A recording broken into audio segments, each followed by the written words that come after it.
जैसा point 5C देखिए, annexure C1। According to the reply dated 25/10/2018 given by the circle officer PS Khurja, final report was filed on 17 September 2018 in the court. जैसा CO कह रहे हैं, ये देखिए CO साहब कह रहे हैं, कौन सी तारीख का पेपर है ये 25/10/2018 का, 25 अक्टूबर 25 अक्टूबर 2018 का पेपर है ये। सीओ साहब कह रहे हैं कि उपरोक्त अभियोग में नामित विक्रम एवं उनके सह अभियुक्त प्रणव कुमार शर्मा उपरोक्त अभियोग में साक्ष्यानुसार दिनांक 29/8/2018 को गिरफ्तार किया गया है, जिनके विरुद्ध पर्याप्त साक्ष्यानुसार अंतर्गत धारा 147, 148, 307, 504, 506 भारतीय दंड विधान में आरोप पत्र संख्या A70693/2018 दिनांक 17/9/2018 किता कर प्रेषित किया गया। 17 सितंबर 2018 के दिन इस फाइनल रिपोर्ट बना दी है, ये सीओ साहब कह रहे हैं। यस साहब, ये जो जानकारी है ये इसी मामले से संबंधित है जज साहब, किसी अन्य मामले से नहीं है। और जो मामला यहाँ पर जिस मामले से संबंधित है, जो अधिकारी बोल रहे हैं, उन अधिकारियों को रिकॉर्ड पर लेना जरूरी है। आईओ क्या कह रहे हैं, उसके अधिकारी क्या कह रहे हैं, ये सारी जानकारी होना बहुत जरूरी है। यहाँ पर सीओ साहब ने कहा कि यह फाइनल रिपोर्ट जो चार्जशीट है वो दाखिल हो गई। कब हो गई? 17 सितंबर 2018 के दिन। ये कह रहा है C1। अब देखिए साहब C2 देखिए, according to the remand paper order dated 27/9/18 the charge sheet has not yet been prepared, so 14-day remand was sought. Yes sir, ये आईओ बोल रहे हैं।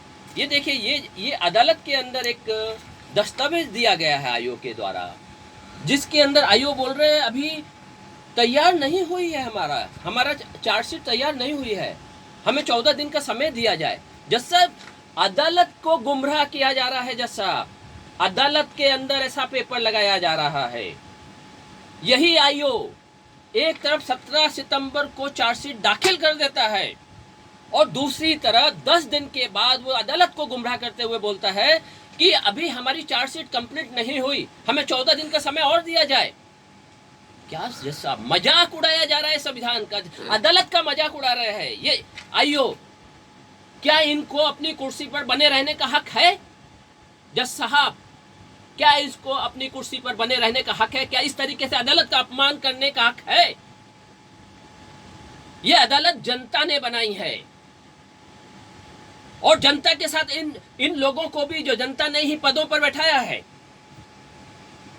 जनता के साथ ये लोग धोखाधड़ी कर रहे हैं, अदालत के साथ धोखाधड़ी कर रहे हैं। क्या इन्हें पद पर बने रहने का, इन्हें खुलेआम घूमने का हक है? देखिए जज साहब, ये दोनों दस्तावेज इन्हीं के द्वारा दिए गए हैं, ये दोनों दस्तावेज इन्हीं के हैं। चार्जशीट 17 तारीख की इन्हीं ने दी है और ये पेपर कोर्ट में इन्होंने ही लगाया है और ये अदालत का पेपर है। अदालत की अवमानना की है यहाँ पर जांच अधिकारी ने। एक्शन क्यों नहीं बनेगा?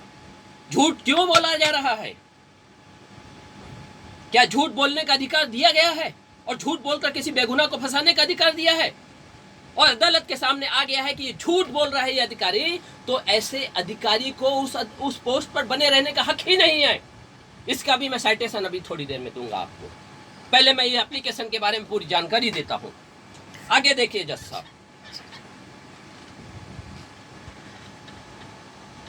5D,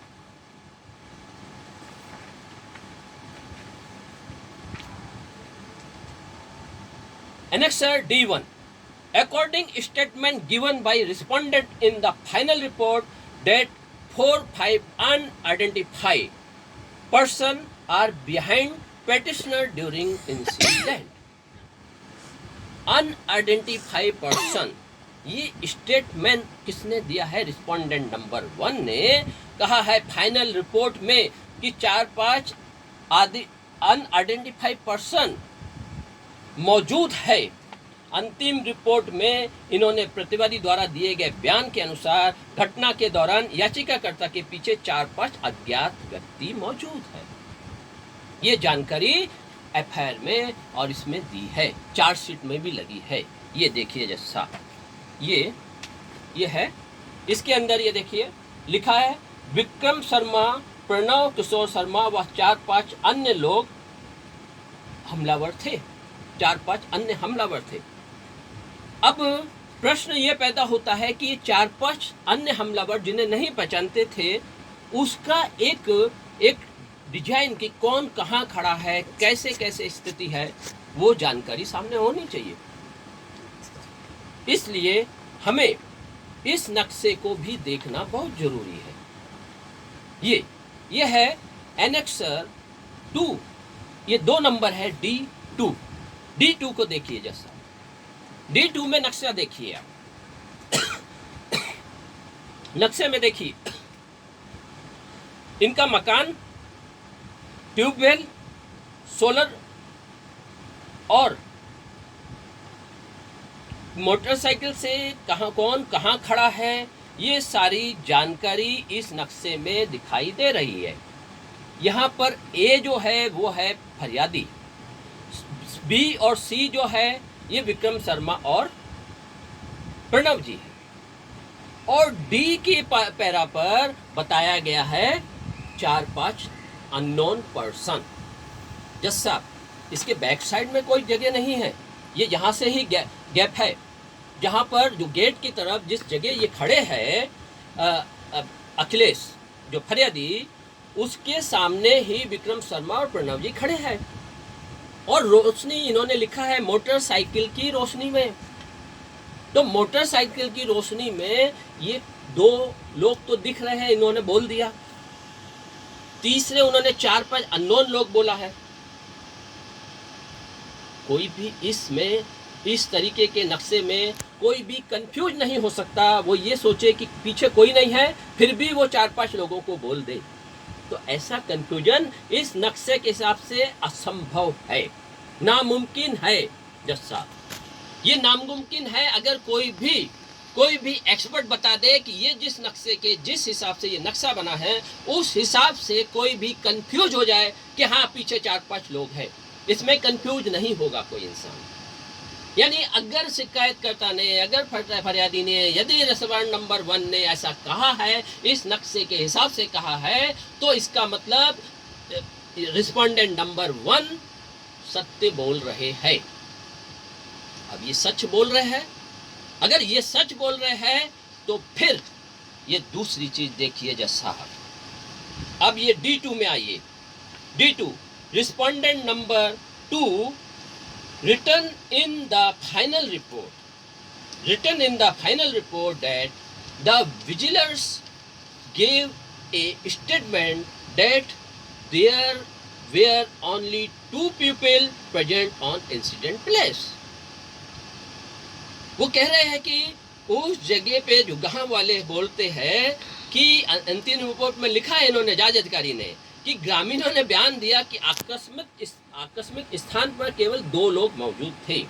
मतलब जो घटना स्थल पर ये कह रहे, कौन कह रहे? गांव वाले। किसको कह रहे? जांच अधिकारी को, कि वहां पर घटना स्थल पर 2 ही लोग थे, विक्रम और प्रणव, बाकी कोई नहीं था। और उसके बारे में उन्होंने क्या बोला कि वो कंफ्यूज हो गए। फरियादी के लिए क्या बोला गांव वालों ने? क्यों कंफ्यूज हो गए। यहाँ पर कहीं भी जांच अधिकारी ने किसी भी गांव वाले को आइडेंटिफाई नहीं किया। का अननोन गांव वालों ने बोला। अब इसमें दो बातें हो गई, या तो अखिलेश फरियादी सत्य बोल रहे हैं या फिर जांच अधिकारी। अगर फरियादी सच बोल रहे हैं तो जांच अधिकारी झूठ बोल रहे हैं, और अगर जांच अधिकारी सच बोल रहे हैं तो फरियादी झूठ बोल रहा है।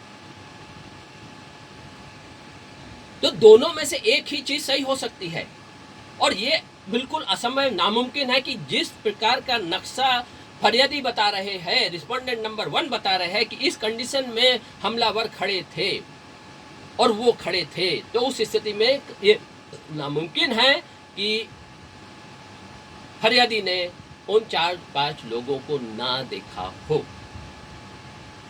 यानी उनके हिसाब से 4-5 लोग होना जरूरी है, और अगर 4-5 लोग नहीं है तो इसका मतलब साफ है कि फरियादी झूठ बोल रहा है, ये साबित हो रहा है।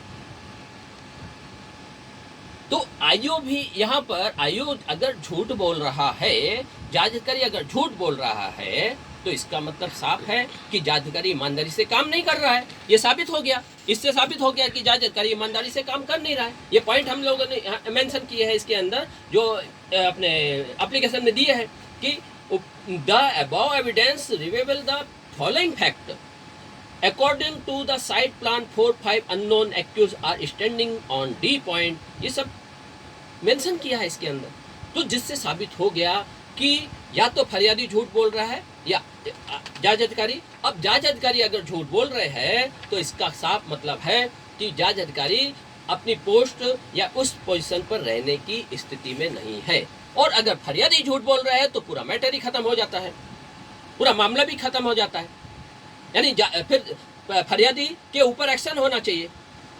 फरियादी परजुरी कर रहे हैं, फरियादी झूठ बोल करके एक के ऊपर 307 की एफआईआर दर्ज कर रहे हैं, तो यहाँ पर ये चीज सब ये हो जाती है। जज साहब अभी आगे आते हैं हम, इसमें उपरोक्त तथ्यों से साबित हो गया या तो ये चीज हो गई। अभी हम 5E में आते हैं, annexure E1। The respondent number 1 had disclose in final report that he was evidence of Mrs Nisha Sharma who is alleged wife of Vikram Sharma petitioner। प्रतिवादी संख्या 1 रिस्पोंडेंट नंबर 1 ने अंतिम रिपोर्ट में खुलासा किया था कि वह उसके वकील थे, उस आरोपी के वकील थे। जज साहब यहाँ पर रिस्पोंडेंट नंबर 1 ने अपनी फाइनल रिपोर्ट में कहा है कि वे उसके वकील थे जो आरोपी नंबर 1 की पत्नी थी, ऐसा ये कह रहे हैं रिस्पोंडेंट नंबर 1, और उसी का बेस लेकर के उसी वजह से दुश्मनी से ये हमला किया गया है। तो जज साहब आगे देखिए, दूसरा सर्टिफाइड कॉपी डेटेड 5/6/2017 की, ये सर्टिफाइड कॉपी है E2, वकालतनामा of advocate namely Shri Farooq Ansari is on record in the case number 185 of 2015 in which Mrs. Nisha Sharma is petitioner। जज साहब देखिए, आप ये देखिए, यहाँ पर इन्होंने, फरियादी ने बोला है कि मैं उसका वकील था जो आरोपी की पत्नी है, इसलिए आरोपी ने मेरे पर हमला किया, ये चीज ये बोल रहे हैं। अब अगर ये इनकी बात सच है तो फिर ये पेपर झूठ होगा। ये जो सर्टिफिकेट है जो बार एसोसिएशन की तरफ से दिया गया है, ये पेपर झूठ होगा। ये दोनों चीजें इनको जांच अधिकारी को दी गई थी क्योंकि इसका इस्तेमाल किया गया है ना, इन वर्डों का इस्तेमाल किया गया है। ये पेपर में जो लिखा है, ये एफआईआर की कॉपी में लिखा है, बयान में लिखा है कि मैं उस महिला का वकील था जो आरोपी की पत्नी थी। ये इन्होंने खुद लिखा है। ये इसका हिस्सा है, इस केस का, इस मामले का हिस्सा है ये पेपर। और अगर ये चीज इनकी सच है तो फिर ये पेपर जो बार एसोसिएशन ने दिया है ये झूठा है, ये झूठा है। फिर जज साहब, ये पूरी चीज़ें जानकारी दी गई है सामने, जांच अधिकारी को इसका सबका इस्तेमाल करना चाहिए था, क्योंकि बिना मोटिव के कोई काम नहीं होता है। अब इनका मोटिव ही गलत हो गया, इनका मोटिव ही झूठा साबित हो गया जज साहब। इनका मोटिव जो ये कह रहे हैं कि मेरे ऊपर हमला क्यों किया, वो ही झूठा साबित हो गया। तो मैटर यहीं पे इस चीज़ से ये छह सबूत जो है जितने, ये सबूत साबित कर देते हैं कि पूरे मामले में धोखाधड़ी की गई, झूठे पेपरों का इस्तेमाल किया गया और एक बेगुनाहों को, दो बेगुनाहों को 307 में जेल पहुंचा दिया गया। 2 साल तक मेरा क्लाइंट अंदर रहा, उसके बच्चे अनाथों की समान रहे, और अभी ये मामला ट्रायल में आया है। तो इनके जो सबूत है झूठ के, वो मैंने सामने रखे हैं, और इसके लिए मैं आपको आगे की और भी चीज़ें बताना चाहूँगा। जैसा उसे देखिए आगे 6 number point, in short by perjuring admitted document it is prime facie established that the investigation officer submit manipulated charge sheet before the court। मतलब यहाँ साबित हो गया कि दस्तावेज को देखने से पहले ही नज़र में साबित हो गया कि जांच अधिकारी ने अदालत के समक्ष छेड़छाड़ की है, चार्जशीट प्रस्तुत की है छेड़छाड़ करके। उसने फिर ईमानदारी से इन्वेस्टिगेशन नहीं किया है इस मामले में, चार्जशीट गलत तरीके से दाखिल कर दी। जांच अधिकारी किसी भी हालत में ईमानदार नहीं है, और इसके लिए अगर हम देखना चाहें तो एक और पत्र को देखा जाए, यह उसको ये साबित करेगा कि जांच अधिकारी किस आधार पर झूठे और भ्रष्ट है। ये देखिए जज साहब, ये उस पेपर की कटिंग है जो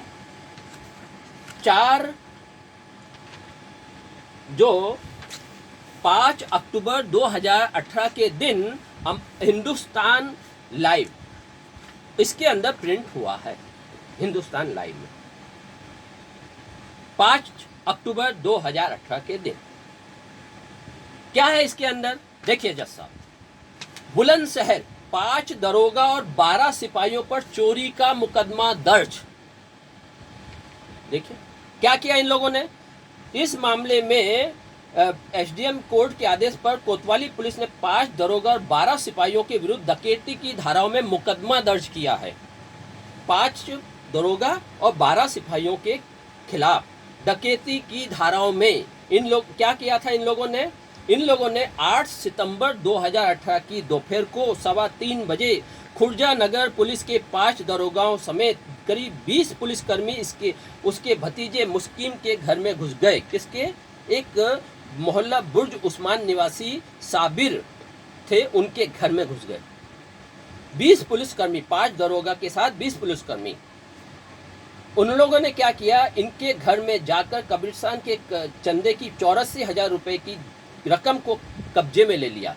2 बाइकों को भी अपने साथ ले गए और आरोप है कि पुलिसकर्मियों के आने जाने में, मतलब ये इसकी पूरी सीसीटीवी फुटेज रिकॉर्ड पर आ गई। इसके लिए क्या बोलते हैं, ये चीज़ सामने आ गई। अगर इस सीसीटीवी फुटेज में नहीं आती तो इन 5 दरोगाओं को और 20 पुलिस वालों के खिलाफ कुछ एक्शन हो ही नहीं पाता। आगे देखिए जैसा क्या लिखा है इसमें। पुलिस ने 8 सितंबर की रात 11:35 बजे मुस्तकीम की पीले बम्बे के निकट में एक पिस्तौल, बाइक और 700 ग्राम नशीला पदार्थ के साथ गिरफ्तारी दिखाई।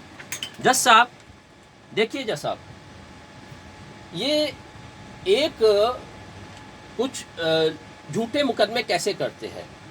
इन्होंने एक पिस्तौल दिखा दी, उनके पास 700 ग्राम नशीला पदार्थ दिखा दिया और उनके ऊपर मुकदमा दायर करके उनको अरेस्ट कर लिया। इस तरीके से मुकदमा बना दिया। अब इसके बाद इसमें इनके पास 10,000 रुपए की बरामदगी भी दिखा दी युवक शहजाद के पास।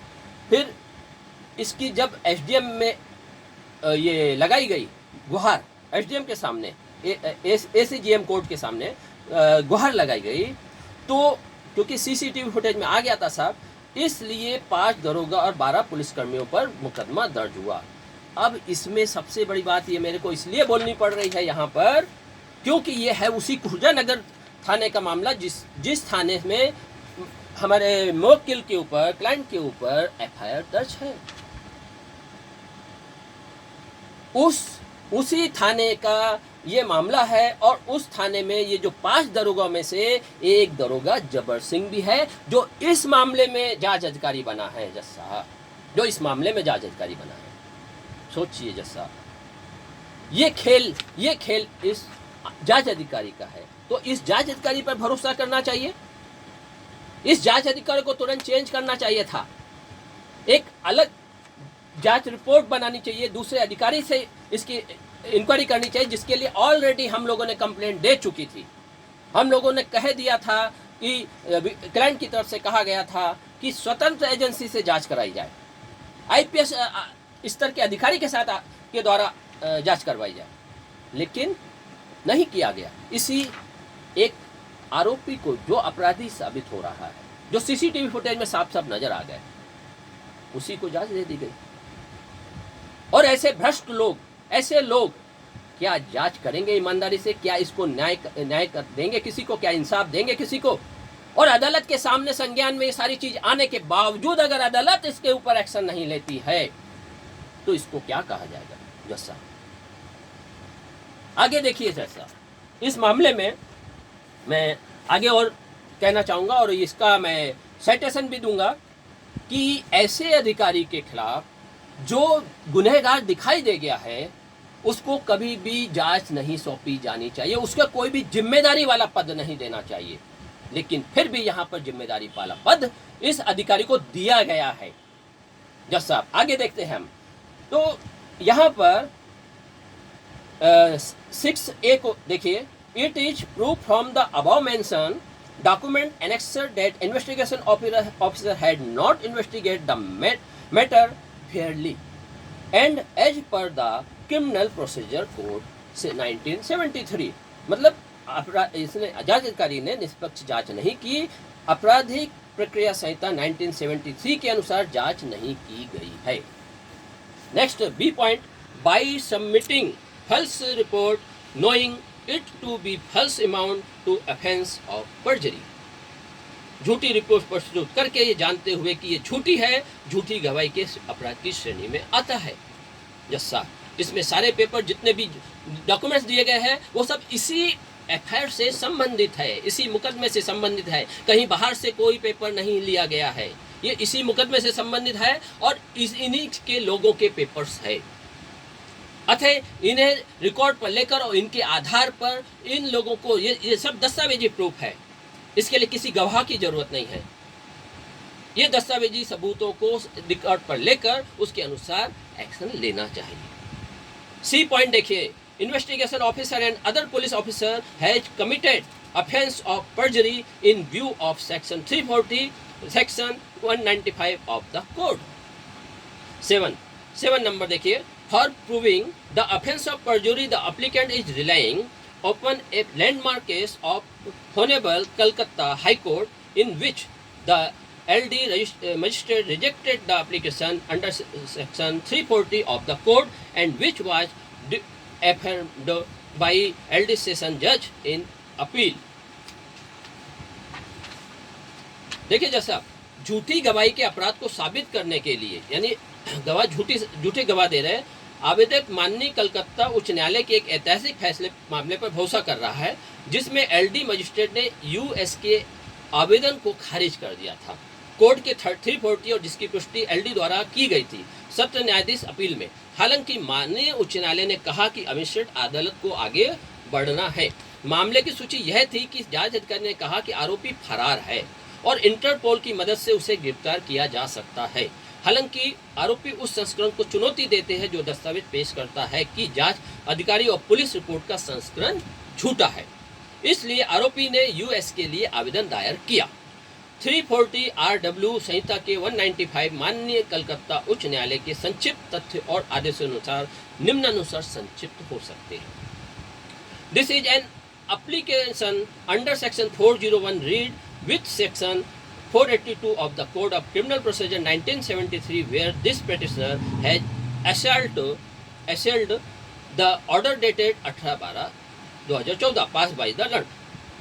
यह दंड प्रक्रिया संहिता 1973 की धारा 482 के साथ प्रथित धारा 401 के तहत एक आवेदन है, जहां इस याचिकाकर्ता ने विद्वान अतिरिक्त सत्र न्यायाधीश द्वितीय न्यायालय बारासत उत्तर 24 परगना द्वारा पारित आदेश दिनांक 18/12/14 को चुनौती दी है। 2013 की आपराधिक अपील संख्या 23 में और इस प्रकार सी केस संख्या के विद्वान मुख्य न्यायाधीश न्यायिक मजिस्ट्रेट उत्तर 24 परगना द्वारा पारित आदेश दिनांक 27/8/13 की पुष्टि की, जिसके आधार पर धारा 195 के तहत आवेदन दंड प्रक्रिया संहिता की धारा 340 के साथ पठित को खारिज कर दिया गया। 340 को खारिज कर दिया। वर्तमान याचिकाकर्ता द्वारा बारासत में विद्वान मुख्य न्यायाधीश मजिस्ट्रेट उत्तर 24 परगना के समक्ष एक आवेदन दायर किया गया था, जिसमें इस याचिकाकर्ता ने उच्च न्यायालय के समक्ष संहिता की धारा 195 के साथ पठित धारा 340 के तहत जांच शुरू करने के लिए प्रार्थना की थी। जांच शुरू करने के लिए प्रार्थना की थी कि वो झूठ बोल रहे हैं। विरोधी पक्ष संख्या इस न्यायालय के समक्ष 1 से 7 तक और आगे यह प्रार्थना की गई कि उस स्कोर पर शिकायत दर्ज की जाए, उसे सक्षम मजिस्ट्रेट को आरोपी के मुकदमे के लिए अग्रेसित किया जाए, यानी उस बारासत पीएस मामले के जांच अधिकारी जो ऊपर संदर्भित है। इसका इन्होंने इस न्यायालय ने ये कहा कि 1 7 की प्रार्थना की गई। याचिकाकर्ता की ओर से उपस्थित विद्वान अधिवक्ता श्री राय द्वारा सौंपे गए इस आवेदन की प्रति अभिलेख में ली जाती है। उक्त याचिका ऊपर संदर्भित संहिता की धारा 340 के साथ पठित धारा 195 को उच्च स्तर पर विद्वान विचारण न्यायालय द्वारा इस आधार पर खारिज कर दिया गया था कि संहिता की धारा 195(1)(b)(1) कथित अपराध के रूप में लागू नहीं हो सकती है। आईपीसी की धारा 211 के तहत किसी भी न्यायालय में कार्रवाई के संबंध में प्रतिबद्ध नहीं था।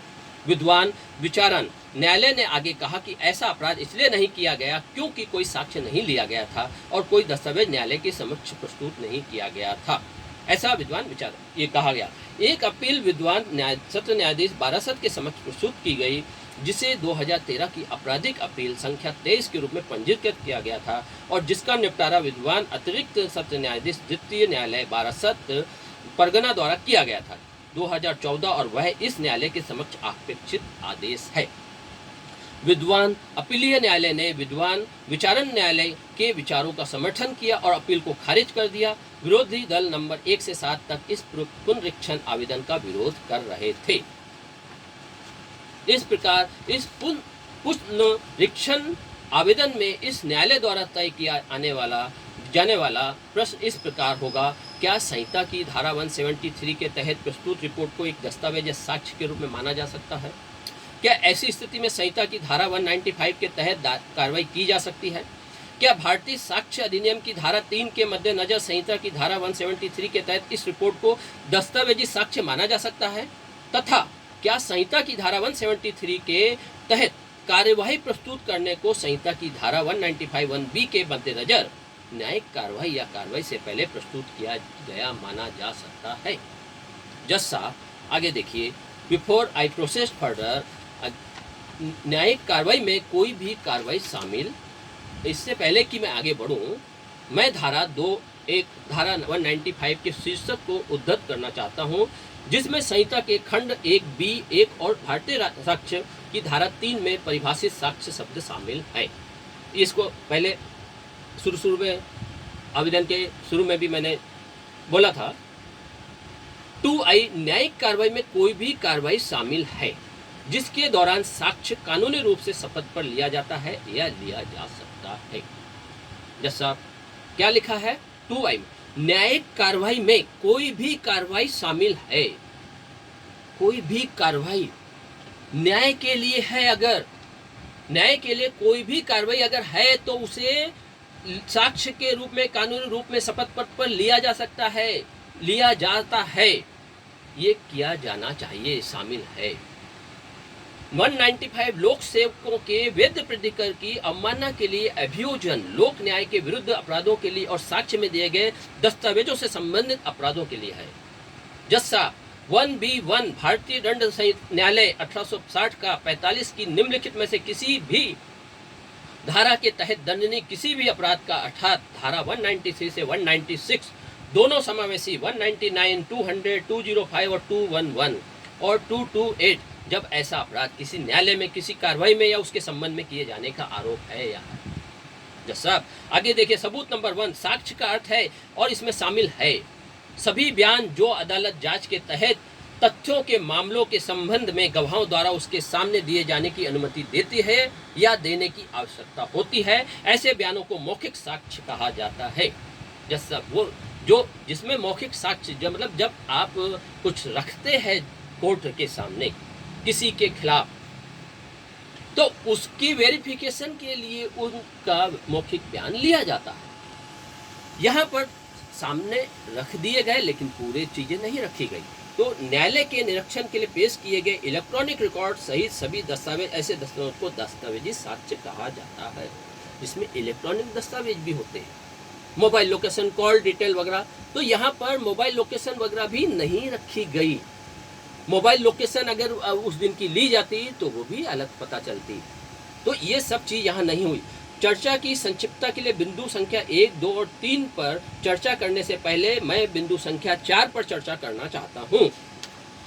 जज साहब आगे देखिए, बिंदु संख्या 4 के संबंध में मुझे इस प्रश्न का उत्तर देना है कि क्या संहिता की धारा 173 के तहत अधिकार क्षेत्र वाले मजिस्ट्रेट के समक्ष चालान प्रस्तुत करने को न्यायिक कार्रवाई के एक भाग के रूप में माना जा सकता है।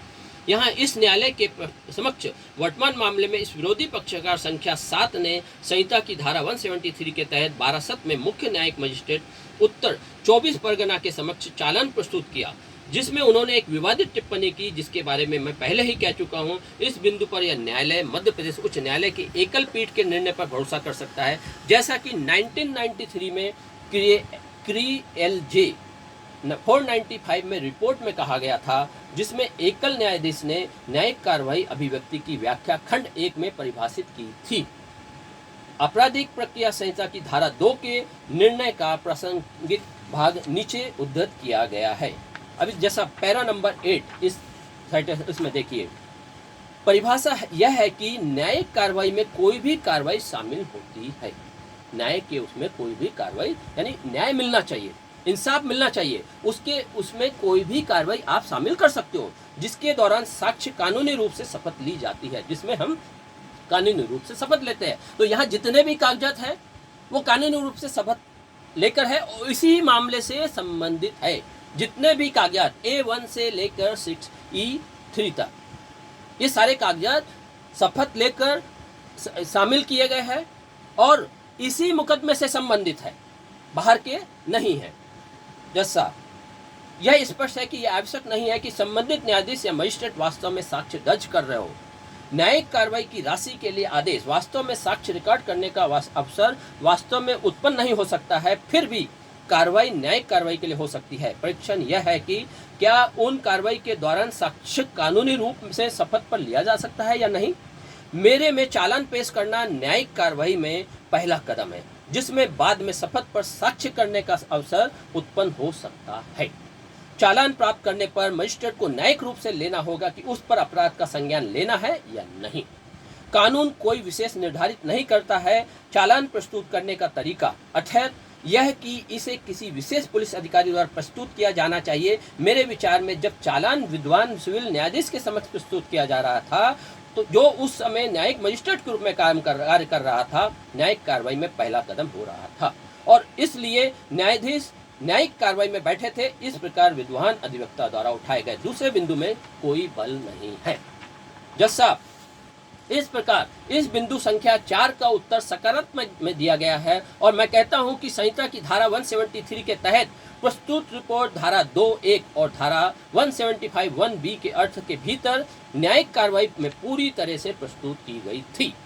मैं यह भी उल्लेख किया जा सकता है कि संहिता की धारा 195 की उपधारा B1 में न केवल न्यायिक कार्रवाई बल्कि किसी भी अदालत में किसी भी कार्रवाई के संबंध में भी विचार किया गया है। इस न्यायालय के तल के समक्ष वर्तमान मामले में बारासत में मुख्य न्यायिक मजिस्ट्रेट उत्तर 24 परगना के समक्ष कार्रवाई जारी है और मैं दोहराता हूं कि कार्रवाई पूरी तरह से एक न्यायिक कार्रवाई है। बिंदु संख्या 1 के संबंध में भारतीय साक्ष्य अधिनियम की धारा 3 के मद्देनजर यह अदालत संतुष्ट है कि अदालत के समक्ष प्रस्तुत रिपोर्ट निस्संदेह एक दस्तावेज है, लेकिन इसे तब तक साक्ष्य के रूप में नहीं माना जा सकता जब तक कि इसे मौखिक साक्ष्य जोड़कर साबित न किया जाए। इस प्रकार इस बिंदु संख्या 1 का उत्तर तदनुसार दिया गया है। बिंदु संख्या 2 के संबंध में संहिता की धारा 195 संहिता के अध्याय 14 में यह अध्याय कार्रवाई शुरू करने के लिए आवश्यक शर्तों से संबंधित है। यह सच है कि धारा 195 लोक न्याय के विरुद्ध अपराधों से संबंधित है। संहिता की धारा 340 में एक प्रक्रिया निर्धारित की गई है कि न्याय प्रशासन प्रभावित होने पर अदालत क्या करेगी। इस तरह की प्रारंभिक जांच करने के बाद ऐसी स्थिति में से निपटने के लिए उसने एक प्रक्रिया निर्धारित की है। यह प्रक्रियात्मक कानून है जिसने संहिता की धारा 195 को पूरक बनाया है। बिंदु संख्या 4 का उत्तर देते हुए इस न्यायालय के निर्णय के आलोक में यह न्यायालय इस बात से संतुष्ट है कि तथ्य पर चर्चा करते समय बताई गई स्थिति में निश्चित रूप से संहिता की धारा 340 के साथ साथ संहिता की धारा 195 को भी क्रियान्वित किया जा सकता है।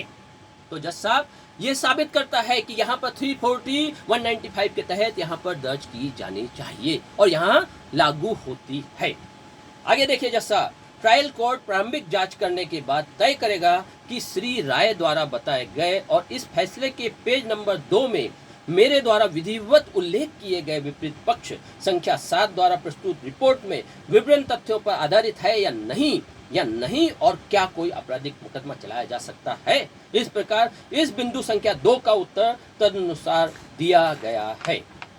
देखिए जज साहब, बिंदु संख्या 3 के बारे में यह कहने की आवश्यकता नहीं है कि संहिता की धारा 173 के तहत प्रस्तुत रिपोर्ट पूरी तरह से भारतीय साक्ष्य अधिनियम की धारा 3 के अर्थ के भीतर एक दस्तावेज है।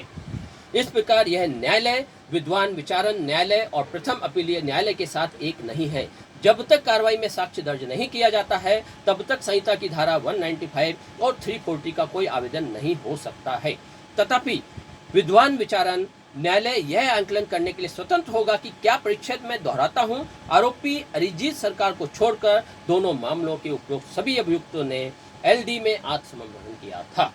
अदालत लेकिन आरोपी अरिजीत सरकार ब्राजील भाग गया, लेकिन उनकी मदद से आरोपी को बारासत में कोर्ट में भारत लाया गया और जमानत पर रिहा किया गया। भारतीय दंड संहिता की धारा 34 और उक्त संहिता की 120B के साथ पठित धारा 209, 11, 113, 93, 499 के तहत दंडनीय अपराध बन सकता है। और क्या वहाँ क्या इस तरह का अपराध करते समय कोई आपराधिक साजिश या सामान्य मंशा खेली गई थी?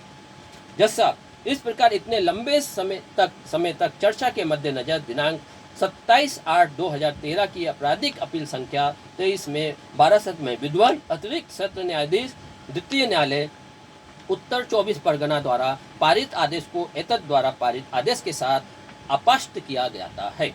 मुख्य न्यायिक मजिस्ट्रेट इस याचिकाकर्ता द्वारा इस अदालत द्वारा की गई किसी भी टिप्पणी से प्रभावित हुए बिना धारा 195, 1B, 1 और 340 के तहत इस याचिकाकर्ता द्वारा दायर आवेदन के रूप में मुख्य मजिस्ट्रेट उत्तर 24 परगना द्वारा मामले की नए सिरे से सुनवाई की जाए। प्रथम अपीली न्यायालय के कार्यालय को निर्देश दिया जाता है। इस आपराधिक पुनरीक्षण आवेदन को एतद द्वारा प्रत्युत्तर में अनुमति दी जाती है। लागत के रूप में कोई ऑर्डर नहीं होगा। मतलब ये शामिल करने का आदेश दे दिया गया। इस चीज को कार्यालय को निर्देश दिया जाता है कि वह इस आदेश को विद्वान निचली अदालत जो कि मुख्य न्यायिक मजिस्ट्रेट 24 परगना बारासत में 2013 के सी केस संख्या 1553 में है और प्रथम अपीलीय न्यायालय को अतिरिक्त सत्र न्यायाधीश द्वितीय न्यायालय उत्तर में संप्रेषित करने के लिए निर्देशित किया जाता है। 2013 की आपराधिक अपील संख्या 23 के संबंध में बारासत में 24 परगना इस निर्णय की प्रमाणित प्रति यदि आवेदन किया जाता है तो नियमानुसार पक्षकारों को दी जाए। 8वां पॉइंट देखिए जज साहब, अरिजीत सरकार बनाम के तथ्य मनोश्री सरकार बिल्कुल एक जैसी है, इसलिए यह सबसे सम्मानपूर्ण आग्रह किया जाता है और प्रार्थना की जाती है कि कानून में विचार के अनुसार कार्रवाई और संज्ञान लिया जा सकता है। कानून में जज साहब यहाँ साफ साफ कहा गया है, प्रार्थना भी की गई है इसमें कि इस प्रकार से कानून में विचार करके कार्रवाई करना है, संज्ञान लेना है कि उसका संज्ञान लिया जा सकता है। आवेदन यूएस अरिजीत सरकार के मामले की उपरोक्त पृष्ठभूमि में संहिता के 340 RW 190 पर विचार किया जा सकता है, उस पर विचार किया जाना है।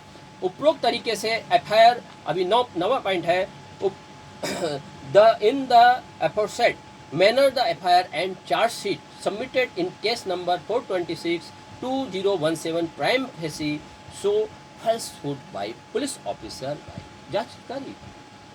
यहाँ साबित हो गया कि जांच अधिकारी ने एफआईआर में जो चार्जशीट दाखिल की है वो उनके पुलिस अधिकारी को झूठा दिखा रहा है।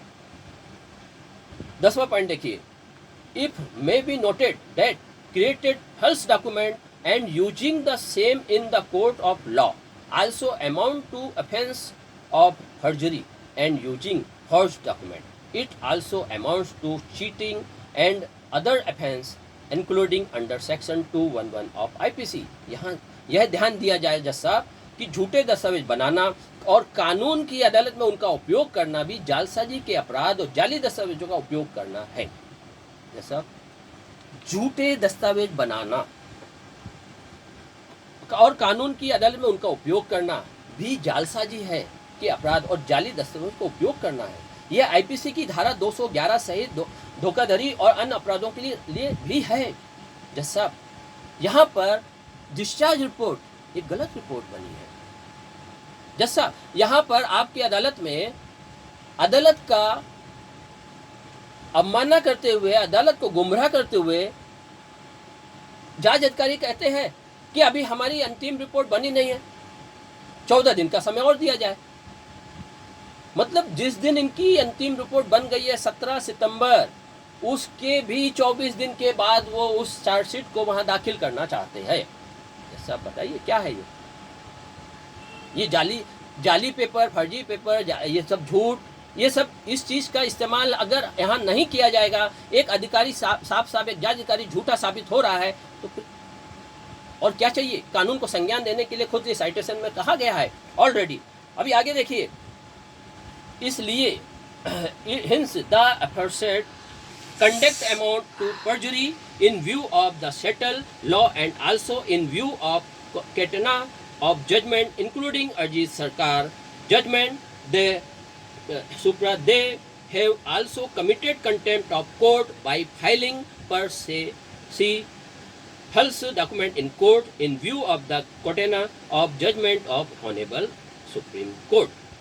इसलिए पूर्वोक्त आचरण स्थापित कानून के मद्देनजर और अजीत सरकार के फैसले सहित निर्णयों की श्रेणी को ध्यान में रखते हुए झूठी गवाही के बराबर है। उन्होंने माननीय सर्वोच्च न्यायालय के निर्णय की श्रेणी को ध्यान में रखते हुए अदालत में झूठे दस्तावेज दाखिल करके अदालत की अवमानना की है। इसलिए आईपीसी की धारा 340 195 के अनुसार और कानून के अनुसार कार्रवाई करना उचित होगा। जज साहब एक साइटेशन है बॉम्बे हाईकोर्ट का, Sudhir M Vora versus commissioner of police. जो भी पुलिस अधिकारी या जिस भी पुलिस अधिकारी के खिलाफ अगर कोई कंप्लेंट आती है या जो पुलिस अधिकारी दोषी पाया जाता है किसी मामले में, तो उसके द्वारा कभी भी जांच नहीं करवाई जा सकती, उसकी जांच पुलिस नहीं कर सकती। इसके लिए स्पेशल इन्वेस्टिगेशन टीम होनी चाहिए या सीआईडी को यह मामला सौंप देना चाहिए। ये इस साइटेशन से साबित होता है। इस साइटेशन यानी ऐसे मामलों की जांच जिसमें आईओ दोषी पाया जा रहा है या पुलिस जो दोषी पाई जा रही है, तो वहाँ पर पुलिस से कभी जांच नहीं करानी चाहिए। वहाँ पर सीआईडी से या किसी स्वतंत्र टीम से जांच कराई जानी चाहिए। देखिए जज साहब, ये मामले में मैं थोड़ा सा खुलासा करता हूँ। पक्षकारों की ओर से पेश होने वाले वकील द्वारा हमारे सामने पेश किए गए अभिवचनों और रिकॉर्ड के साथ साथ मौखिक प्रस्तुतियों को देखने के बाद हमारी राय में इस न्यायालय के लिए प्रतिद्वंदी दावे की सत्यता की जांच करना उचित नहीं होगा। प्रतिद्वंदी दावे की सत्यता की जांच करना, इस संबंध में कोई भी राय एक या दूसरे तरीके से आरोपों के गुणों को प्रभावित कर सकती है। इसके अलावा इस न्यायालय द्वारा उस सीमित राहत के संबंध में जांच करने की आवश्यकता नहीं है जिस पर विचार करने की आवश्यकता है। इसलिए हम अपने निर्णय को केवल उन सीमित मुद्दों तक ही सीमित रखेंगे जिन पर इस न्यायालय द्वारा रिट क्षेत्राधिकार में निर्णय लेने की आवश्यकता होगी। हमारे विचार के लिए पहला सवाल ये उठता है कि क्या याचिकाकर्ता द्वारा पुलिस आयुक्त को भेजी गई लिखित शिकायत में किसी संज्ञेय अपराध के बारे में जानकारी का खुलासा होता है। हमें यह देखने में कोई झिझक नहीं है कि शिकायत को सही ढंग से पढ़ने पर संबंधित भाग, जैसा कि ऊपर निकाला गया है, एक संज्ञेय अपराध किए जाने के संबंध में जानकारी का खुलासा करता है। यदि ऐसा है तो अगला प्रश्न यह है कि क्या उक्त सूचना शिकायत को पुलिस अधिकारी द्वारा रखी गई पुस्तक में दर्ज करना अनिवार्य था। जैसा कि दंड प्रक्रिया संहिता की धारा 154 के अधिदेश द्वारा अपेक्षित है, यह अच्छी तरह से तय है कि एक एफआईआर का पंजीकरण पुलिस थाने के प्रभारी अधिकारी द्वारा रखी गई पुस्तक में संज्ञेय अपराध के होने से संबंधित जानकारी के सार को दर्ज करने की प्रक्रिया शामिल है, जैसा कि संहिता की धारा 154 में दर्शाया गया है। देखें 2001 एससीसी सुप्रीम कोर्ट का ये साइटेशन, सुरेश जैन बनाम मध्य प्रदेश राज्य और अन्य, पैरा 10। यह भी अच्छी तरह स्थापित स्थिति है कि एफआईआर दर्ज करना पुलिस स्टेशन के प्रभारी अधिकारी का बाध्य कर्तव्य है। कोई भी एफआईआर दर्ज करना पुलिस अधिकारी, पुलिस स्टेशन के प्रभारी का कर्तव्य है। शिकायत द्वारा प्रकट किए गए संज्ञेय अपराध के संबंध में क्योंकि पुलिस अधिकारी संहिता के अध्याय 12 में विचार किए गए आगे के कदम तभी उठा सकता है, हरियाणा राज्य और अन्य के मामले में शीर्ष न्यायालय के आदेश को विज्ञापित करना उपयोगी होगा। VH भजनलाल व अन्य, इसके पैरा 29 से 32 में इस प्रकार पढ़े। ये देखिए भजनलाल का ये सब साइटेशन, इसमें 29 नंबर पैरा में देखिए धारा 154(1) में निहित कानूनी आदेश यह है कि संज्ञेय अपराध संहिता की धारा के कमीशन से संबंधित हर तरह जानकारी यदि मौखिक रूप से दी जाती है या लिखित रूप से पुलिस स्टेशन के प्रभारी अधिकारी धारा 2 के अर्थ के भीतर और मुखबिर द्वारा हस्ताक्षरित को ऐसे अधिकारी द्वारा रखी जाने वाली पुस्तक में दर्ज किया जाना चाहिए। राज्य सरकार निर्धारित कर सकती है कि किस प्रपत्र को सामान्यतः प्रथम सूचना रिपोर्ट कहा जाता है और उक्त प्रपत्र में जानकारी दर्ज करने के कौन से कार्य को अपराध या मामले का पंजीकरण कहा जाता है। ये 29 नंबर में दिया गया है। 30 नंबर में देखिए संहिता की धारा 154(1) के अधिदेश के अनुपालन में संज्ञेय अपराध का खुलासा करने वाली सूचना के आधार पर किसी अपराध या मामले के पंजीकरण के स्तर पर संबंधित पुलिस अधिकारी जांच नहीं कर सकता है। देखिए यहाँ पर साफ लिखा है संबंधित पुलिस अधिकारी जांच नहीं कर सकता। क्या मुखबिर द्वारा दी गई जानकारी विश्वसनीय और वास्तविक है या अन्यथा और इस पर मामला दर्ज करने से इनकार कर देती है कि जानकारी विश्वसनीय या विश्वसनीय नहीं है। दूसरी ओर एक पुलिस थाने का प्रभारी अधिकारी कानूनी रूप से एक मामला दर्ज करने और फिर जांच के लिए आगे बढ़ने के लिए बाध्य है यदि उसके पास किसी अपराध के लिए होने का संदेह करने का कारण है जिसे जांच करने के लिए संहिता की धारा 156 के तहत उसे अधिकार दिया गया है। देखिए जज पर यहाँ साफ है कि जो भी मुखबिर या जो भी शिकायत कर रहा है संज्ञेय अपराध की, अब वो विश्वसनीय है या नहीं है उसे उस पर ध्यान नहीं देना है। उससे वह बाध्य है उस अपराध की एफआईआर दर्ज करना 156 के तहत। धारा 157 के परंतु के अधीन यदि किसी पुलिस थाने का प्रभारी अधिकारी उस पर निहित अधिकारिता का उपयोग करने से इनकार करता है और एक संज्ञेय अपराध की सूचना पर मामला दर्ज करने से इनकार करता है तो रिपोर्ट किया जाता है और इस प्रकार उल्लंघन करता है। इस तरह के इनकार से पीड़ित व्यक्ति लिखित रूप में और डाक द्वारा संबंधित पुलिस अधीक्षक को सूचना का सार भेज सकता है जो संतुष्ट है कि उसे भेजी गई जानकारी एक संज्ञेय अपराध का खुलासा करती है। या तो खुद मामले की जांच करनी चाहिए या संहिता की धारा 154 की उपधारा 3 द्वारा प्रदान किए गए तरीके से अपने अधीनस्थ किसी पुलिस अधिकारी द्वारा जांच किए जाने का निर्देश दें। इसमें 31 नंबर देखिए जैसा सभी संहिताओं के समग्र पठन से यह स्पष्ट हो जाता है कि प्रथम सूचना रिपोर्ट दर्ज करने के लिए जो शर्त अनिवार्य है वह यह है कि एक सूचना होनी चाहिए और उस जानकारी में एक संज्ञेय अपराध का खुलासा होना चाहिए।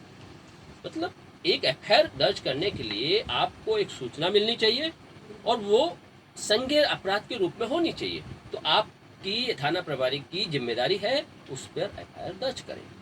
32 नंबर देखिए, इसलिए यह स्पष्ट रूप से स्पष्ट है कि यदि संज्ञेय अपराध का खुलासा करने वाली कोई सूचना किसी पुलिस स्टेशन के प्रभारी अधिकारी के समक्ष रखी जाती है जो संहिता की धारा 154(1) की आवश्यकताओं को पूरा करती है, तो उक्त पुलिस अधिकारी के पास इसके अलावा कोई अन्य विकल्प नहीं है इसके सार को निर्धारित प्रपत्र में दर्ज करना, अर्थात ऐसी जानकारी के आधार पर मामला दर्ज करना चाहिए। अब देखिए आगे एम्फेसिस 14 नंबर पे आते हैं। वर्तमान मामले में चूंकि अपराध करने के संबंध में आरोप संबंधित पुलिस थाने के पुलिस अधिकारियों के खिलाफ थे, याचिकाकर्ता ने इस शिकायत को पुलिस आयुक्त को लिखित रूप में अग्रसित करना उचित समझा, जो विकल्प के संदर्भ में संभवतः प्रयोग किया गया था। ऐसा उपाय संहिता की धारा 154 की उपधारा 3 में प्रदान किया गया है। ऐसी शिकायत प्राप्त होने पर निश्चित रूप से पुलिस आयुक्त ये सुनिश्चित करने के लिए बाध्य थे कि लिखित शिकायत के रूप में प्राप्त जानकारी को एफआईआर के रूप में दर्ज किया गया था, क्योंकि यह एक संज्ञेय अपराध के कमीशन का खुलासा करता है। ऐसा करने के लिए वैधानिक दायित्व के बावजूद आयुक्त द्वारा अपनाई गई प्रक्रिया नहीं है। जैसा कि हो सकता है, आयुक्त ने मामले की जांच के लिए पुलिस उपायुक्त बांद्रा डिवीजन मुंबई को शिकायत भेज दी, जिन्होंने अपने अधीनस्थों को संबंधित व्यक्तियों के बयान दर्ज करने का निर्देश दिया। हम इस पहलू से थोड़ी देर बाद निपटेंगे। हमारी राय में जब एक संज्ञेय अपराध के कमीशन से संबंधित जानकारी या तो मौखिक या लिखित रूप से इस मामले में रिपोर्ट की जाती है और चूंकि जानकारी अस्पष्ट है या गैर जिम्मेदार अफवाह नहीं थी, उसे निश्चित रूप से कोर्ट की धारा 154 के तहत पंजीकरण की आवश्यकता होती है और आगे के कदम संहिता की अध्याय 12 की शर्तें ऐसे मामलों में अनौपचारिक जांच की कोई गुंजाइश नहीं है, क्योंकि इस तरह की जांच का रंग ले लेगी। यह केवल तभी होता है जब प्राप्त जानकारी अनुसार अस्पष्ट जानकारी गुमनाम या गैर जिम्मेदार अफवाह होती है। यह अपने आप में संहिता की धारा 154 के अर्थ के भीतर या धारा 157 के तहत जांच के लिए आधार नहीं होगी। हालांकि वर्तमान मामले में याचिकाकर्ता द्वारा भेजी गई लिखित शिकायत जो एक चार्टर्ड अकाउंटेंट है, इसके अलावा यह बहुत विशिष्ट है और अपेक्षित जानकारी से परिपूर्ण है।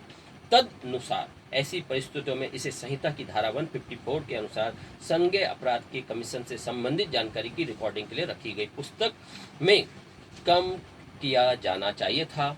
हम केवल यह देखेंगे कि यदि शिकायत में लगाए गए आरोप सत्य पाए जाते हैं, वहीं न केवल गंभीर है बल्कि प्रथम दृष्टया संबंधित पुलिस अधिकारियों द्वारा अपने आधिकारिक कर्तव्य के निर्वहन में ऐसा नहीं कहा जा सकता है।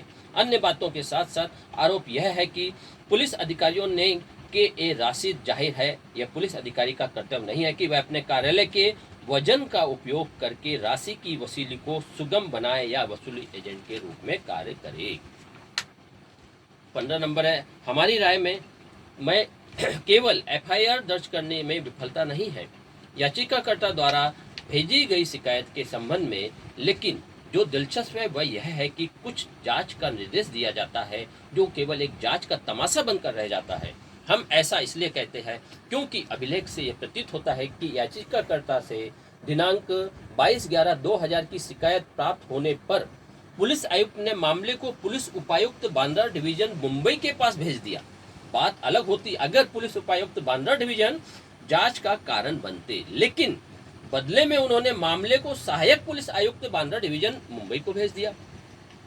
सहायक पुलिस आयुक्त तब बांद्रा पुलिस स्टेशन के वरिष्ठ पुलिस निरीक्षक और अन्य पुलिस अधिकारियों की सहायता पर निर्भर थे, जो कि सहायक पुलिस आयुक्त द्वारा प्रस्तुत अंतरिम रिपोर्ट दिनांक 11/1/2001 में दर्ज किया गया है। हमारे सामने उत्तरदाताओं की ओर से दिए गए स्पष्टीकरण से हमें विचार करने के लिए राजी किया जाता है कि इस प्रकार की जांच केवल एक शो केस थी और कुछ नहीं। जज साहब देखिए इसमें क्या बताया गया है। एक गलत हुआ किसी के साथ, एफआईआर उसकी खिलाफ लिखनी थी, संज्ञेय अपराध था, उस बेस पर लिखी गई। अब उस संज्ञेय अब झूठा था सच्चा था क्या है वो अलग चीज है, एफआईआर होनी चाहिए। लेकिन एफआईआर के साथ एक वसूली एजेंट का इस्तेमाल किया गया, यानी पुलिस वसूली एजेंट बनी, जिसके मामले में शिकायत की गई आयुक्त को, कमिश्नर को शिकायत की गई पीड़ित द्वारा। क्या हुआ यहाँ, आयुक्त ने, कमिश्नर ने यह शिकायत उसी जोन को उपायुक्त को दे दी जिस जोन में ये अपराध हुआ था, जिस जोन के पुलिस वालों के खिलाफ ये शिकायत दी गई थी। और फिर उस उपायुक्त ने अपने ही अधीन एक आयुक्त को दे दी, असिस्टेंट। तो यहाँ पर अब क्या हुआ, सहायक पुलिस आयुक्त ने भी, उसके पास भी कोई रास्ता नहीं है, उसने भी उसी पुलिस स्टेशन को दे दिया।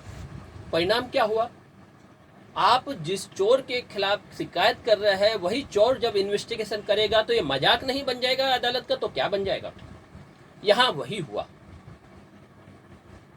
जज साहब आप देखेंगे, सीओ को शिकायत दी गई थी तो सीओ ने खुद लिखा है कि उसने चोर से पूछा, जयप्रकाश जिसके खिलाफ शिकायत की गई थी उसी से पूछा और फिर उसके बाद रिपोर्ट बना दी। तो उसने बोला, जयप्रकाश ने, कि हाँ भाई ये ऐसा ऐसा है, चलिए। रिपोर्ट बना करके वापस भेज दी कि नहीं ये झूठी है शिकायत, जबकि सबूत थे इतने सारे। और शिकायत, कम से कम शिकायतकर्ता का बयान लेना चाहिए था, वो सबूत देखने चाहिए थे सीओ के द्वारा, नहीं देखे गए।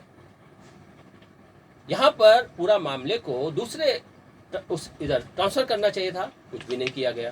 तो जज साहब आगे देखिए, इस यहाँ पर साफ साफ बोला गया कि एक मजाक बन गया, मतलब उसी पुलिस वाले से, उसी चोर से बोला शिकायत चेक करो।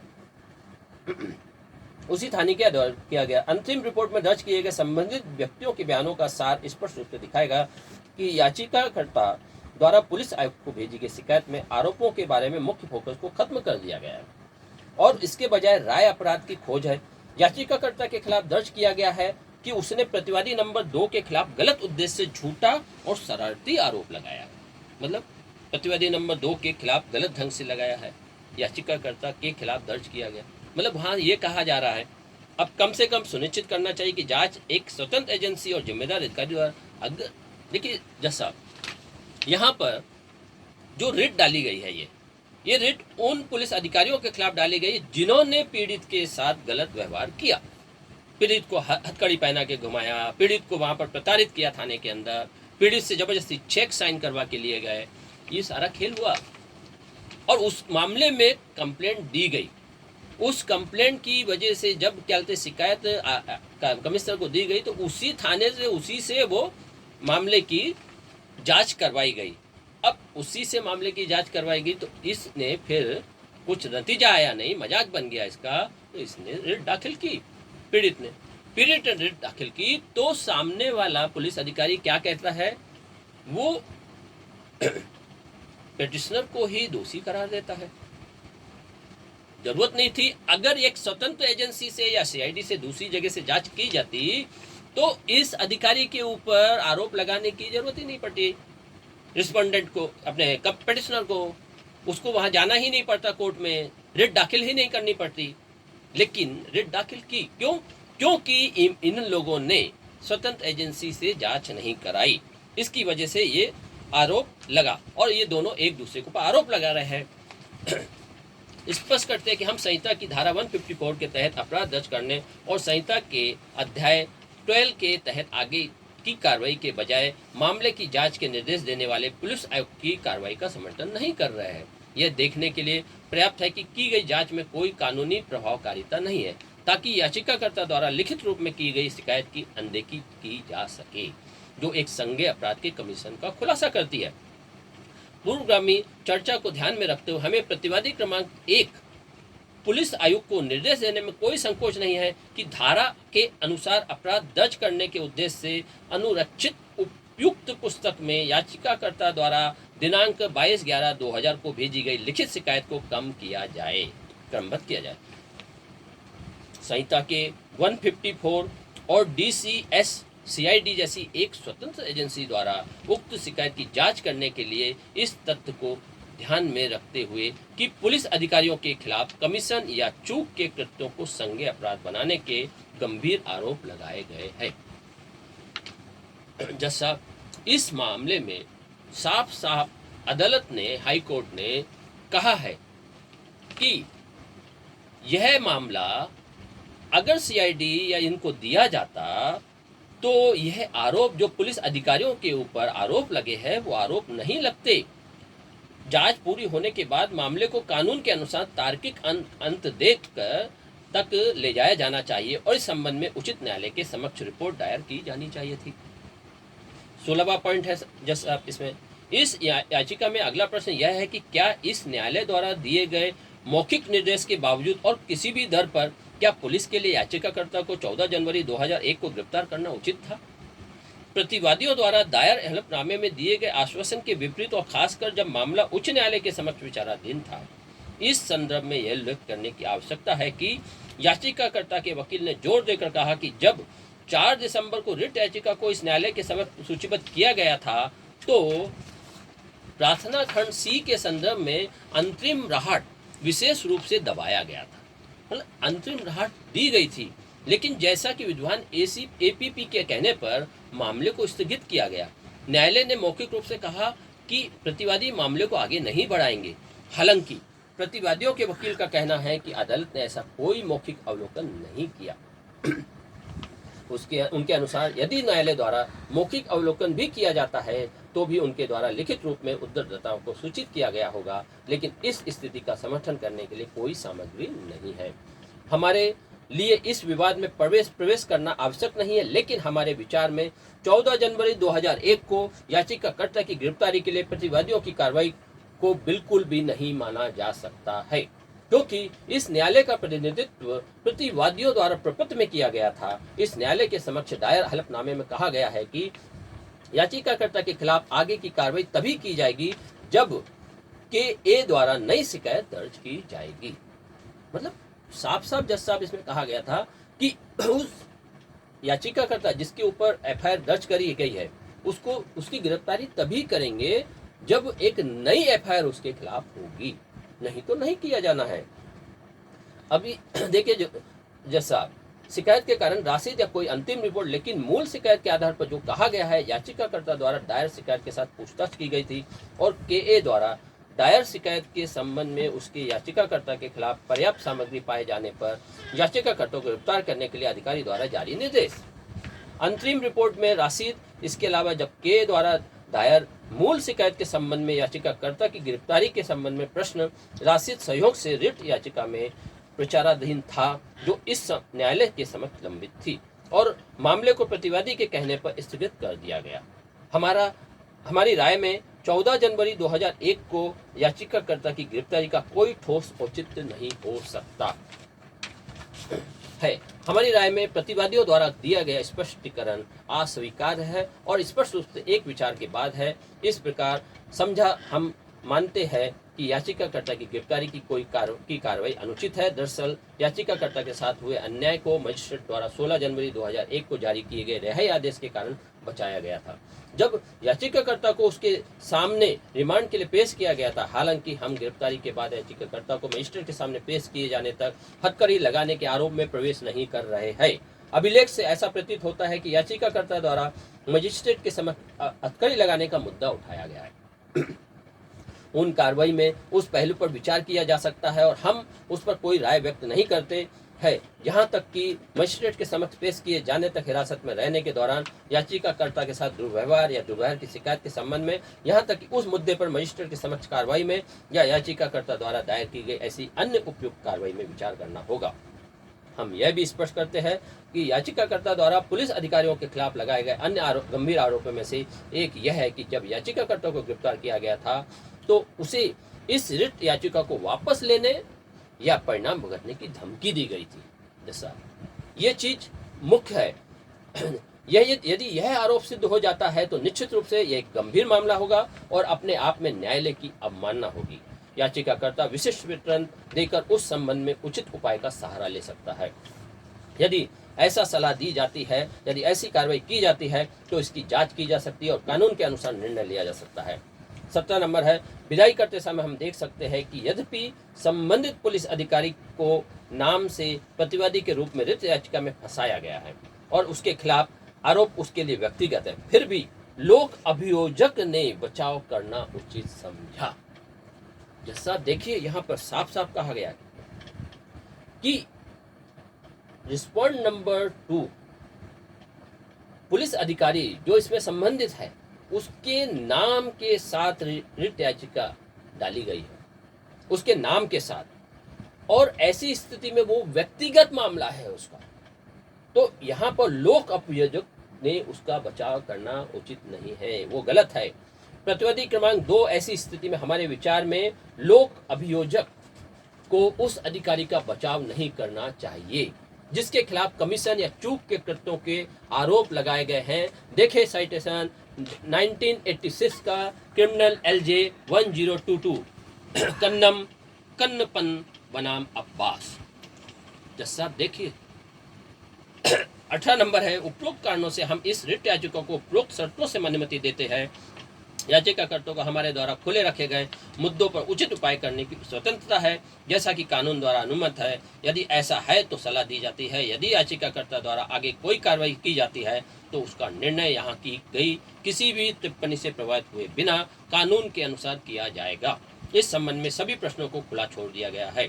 तदनुसार हम परमादेश की एक रिट जारी करते हैं जिसमें प्रतिवादी नंबर 1 के पुलिस आयुक्त को ग्रेटर बॉम्बे के लिए निर्देश दिया गया है कि वह याचिकाकर्ता सुधीर M बोरा की दिनांक 22/11/2000 की उक्त शिकायत को उचित रजिस्टर में दर्ज करे जैसा कि संहिता की धारा 154 के उद्देश्य के लिए रखा गया है।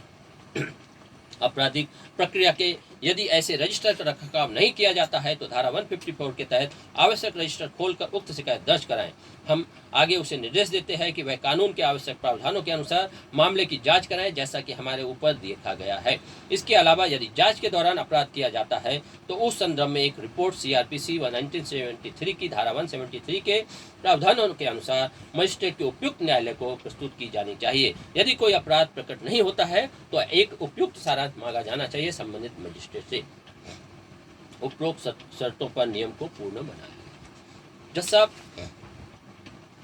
ये साइटेशन से साफ साबित होता है एक जांच अधिकारी, एक पुलिस अधिकारी अगर ईमानदारी से काम नहीं कर रहा है, यहाँ पर साबित हो गया है उसने ईमानदारी से जांच रिपोर्ट नहीं बनाई, उसने जो अंतिम रिपोर्ट बनाई, जो चार्जशीट बनाई है वो ईमानदारी से नहीं बनाई है, ये साबित हो गया। यहाँ पर बहुत सारे ऐसे सबूत हैं लेकिन यहाँ पर सिर्फ हमने 5-6 पॉइंट निकाल कर रखे हैं, सिर्फ 6, जिससे साबित हो गया कि यहाँ पर जांच अधिकारी ईमानदारी से काम नहीं कर रहा। अगर ईमानदारी से काम कर रहा होता तो वो पहला बयान उसका वहां पर लगा था चार्जशीट में, जो फरियादी का पहला बयान था वो नहीं लगाया। डिस्चार्ज रिपोर्ट बिल्कुल कंफ्यूजन थी, उस डिस्चार्ज रिपोर्ट की पूरी जांच करना था उसको, एक एक पॉइंट पर किसने उसका ऑपरेशन किया, कब किया, गोली कहाँ है, कितने बजे वो होश आया, वो डॉक्टरों के सबके नाम होने चाहिए उसके अंदर, सीटी स्कैन क्यों किया गया, इन सब की जानकारी होनी चाहिए उसके अंदर। ये पूरा कंफ्यूजन है तो उस अस्पताल के से पूरी जानकारी लेनी चाहिए। वो जानकारी संगठन के द्वारा ली गई और उससे साबित हो गया कि अस्पताल जो है कैलाश हॉस्पिटल झूठ बोलता है, पैसा लेकर कुछ भी काम करता है, ये साबित हो गया। और ये काम आयोग का था, आयोग ने नहीं किया। आयोग ने उस अखबार की कटिंग का इस्तेमाल नहीं किया जिसमें अखबार में साफ साफ लिखा था कि ये फरियादी ने खुद कहा है कि वो नलकूप का निरीक्षण करने गया था, तो उसके ऊपर हमला हुआ बदमाशों द्वारा। कितना सीधा सिंपल है साहब। ये कहता है मेरा ऑपरेशन हुआ, फिर होश में आया तब तहरीर दी। ऑपरेशन कब हुआ, होश में कब आया, इसकी कोई भी जानकारी नहीं है, क्योंकि वो तो लगातार होश में था। उसके प्रथम बयान से भी और दूसरे बयान से भी साबित है। अगला पॉइंट देखिए साहब, चार्जशीट जो दाखिल की गई है जिसमें तारीख डली है 17 सितंबर 2018 और उसको सीओ साहब ने भी हमें बताया कि भाई चार्जशीट 17 तारीख को दाखिल हो चुकी है। जब 17 तारीख को दाखिल हो गई तो इस आयोग ने, जांच अधिकारी ने झूठा क्यों बोला, झूठ, अदालत की अवमानना क्यों की, अदालत का मजाक क्यों बनाया इसने, क्यों बोला वहां पर 10 दिन बाद कि हमारी अभी जांच पूरी नहीं हुई है, हमें 14 दिन का समय और दिया जाए। बिल्कुल क्लियर है। जज साहब देखिए फरियादी ने क्या बोला, फरियादी ने बोला कि 4-5 अज्ञात लोग और थे, और वो नक्शा जो बता रहा है उसमें साबित हो रहा है कि ये नामुमकिन है कि फरियादी ने ऐसी कंडीशन में उन 4-5 लोगों को ना देखा हो। और अगर फरियादी सही कह रहा है तो वहां पर 4-5 लोग होने चाहिए, और जब 4-5 लोग होने चाहिए तो आयोग की जिम्मेदारी थी कि वो 4-5 कौन है उसके बारे में जानकारी दे, ढूंढे। लेकिन आयोग ने इस मामले को बंद करने के लिए, खत्म करने के लिए ईमानदारी से काम नहीं किया। उसने सीधे गांव वालों को, अननोन गांव वालों को बोलकर नाम दे दिया कि भाई वो लोग बोल रहे हैं कि वो कोई नहीं थे 4-5 लोग। ये कंफ्यूजन है। गांव वाले उनका नाम नहीं ला रहे हो, आप आईओ बोल रहा है कंफ्यूजन है, वो 4-5 लोग नहीं थे, तो फिर फरियादी झूठ बोल रहा है। और अगर फरियादी झूठ बोल रहा है तो फिर साफ है, पूरा मैटर ही उन्होंने वो झूठ बोल रहे हैं। और इसके अलावा यहाँ ये भी दिया गया है कि फरियादी का जो मोटिव बताया फरियादी ने कि क्यों इन्होंने हमला किया, उस महिला का वकील बनना जो आरोपी की पत्नी थी, इसकी वजह से हमला हुआ, तो उसके लिए भी सब दे दिया गया। तो इनके सभी बयान जो हर एक पॉइंट पर दिए गए, जो उन्होंने चार्जशीट में दाखिल किए, वो दस्तावेजी सबूतों के साथ झूठे साबित हो गए जज साहब। तो अब मैं चाहूँगा इस मामले में आपसे प्रेयर चाहता हूँ, प्रार्थना करता हूँ, इस मामले में इंसाफ दिलाया जाए और इन आधार पर ये इंसाफ दिया जाए। The applicant may humbly prayers as follow. The Honorable Court is prayed to take action under Section 340, 195 of the Code of Criminal Procedure for committing offence of punishable under Section 193, 195, 211 of IPC and offence of cheating 420, forgery 465, using forged document 467, and offence under section 471, 474 of IPC and case for committing perjury be registered against the respondent. Second point है, just this honorable court be placed to pass any other appropriate order, direction in the matter deemed necessary by this honorable court into the natural interest of justice and as per circumstance of the case. जैसा मैं चाहूँगा इस मामले को, इस application को अच्छे से, मेरी बातों को जो भी है, जो प्रूफ है, उनको सत्यापित प्रूफों को देखें। सभी दस्तावेज सामने मौजूद है। दस्तावेज के आधार पर जो भी जज साहब को उचित लगता है उस हिसाब से फैसला लें। धन्यवाद।